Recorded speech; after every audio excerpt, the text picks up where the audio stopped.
မိတ်ဆွေကိုလူတွေကအထင်သေးနေလားအခုပြောမဲ့၃ချက်ကိုဒါမသိရင်မိတ်ဆွေတဘောအလုံးအနေခံရလိမ့်မယ်ဒီဗီဒီယိုကိုအဆုံးထိကြည့်ပေးပါနောက်ဆုံးအချက်ကအရန်ရေးကြည့်လို့ပါပထမအချက်အလကားလူမဖြစ်ပါစေနဲ့လူတွေခိုင်းတိုင်းအကူအညီတောင်းတိုင်းအမြဲတမ်းရတယ်လို့မပြောပါနဲ့ခေါ်တိုင်းအမြဲတမ်းရနေတဲ့အလကားလူဟာမိတ်ဆွေကိုဘယ်သူမှတန်ဖိုးထားမှာမဟုတ်ဘူး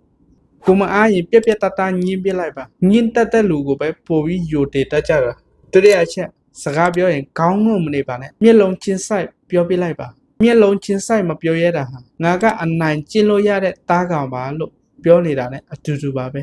ကိုမမပဲတောင်းပန်ပါတယ်လို့ခဏခဏမပြောပါနဲ့ကိုမမပဲတောင်းပန်ပါတယ်လို့ပြောနေတာဟာကိုကုံတိတ်ခါကိုကိုတိုင်ဖြက်စီးနေတာနဲ့အတူတူပါပဲတတိယအရေးကြီးဆုံးအချက်ကနောက်ဆုံးကိုယ့်ရဲ့အားနည်းချက်ကိုယ့်ရဲ့ဆင်းရဲဒုက္ခမှုတွေကိုလူတကာကိုရှောက်ပြီးရေမဖွင့်ပါနဲ့လောကကြီးဟာမိတ်ဆွေစ조사ရုန်းကန်နေတာကိုတနာမှာမဟုတ်ဘူးအခွင့်ကောင်းယူပြီးနေဖို့ပဲချောင်းနေကြတာကိုယ့်ရဲ့အကြောင်းကိုလူတွေလွယ်တကူမတိနိုင်အောင်လှုပ်ဝက်ထားပါသူများစီကလေးစားမှုကိုလိုက်ပြီးမတောင်းပါနဲ့ကိုယ့်ဖက်ကပဲလေးစားစရာကောင်းအောင်အရင်ဆုံးနေထိုင်လိုက်ပါသူ့အလိုလိုလေးစားအနာမှုတွေရလာလိမ့်မယ်မိတ်ဆွေကအနေခံရဘူးလား comment ထဲမှာရေးခဲအောင်နော်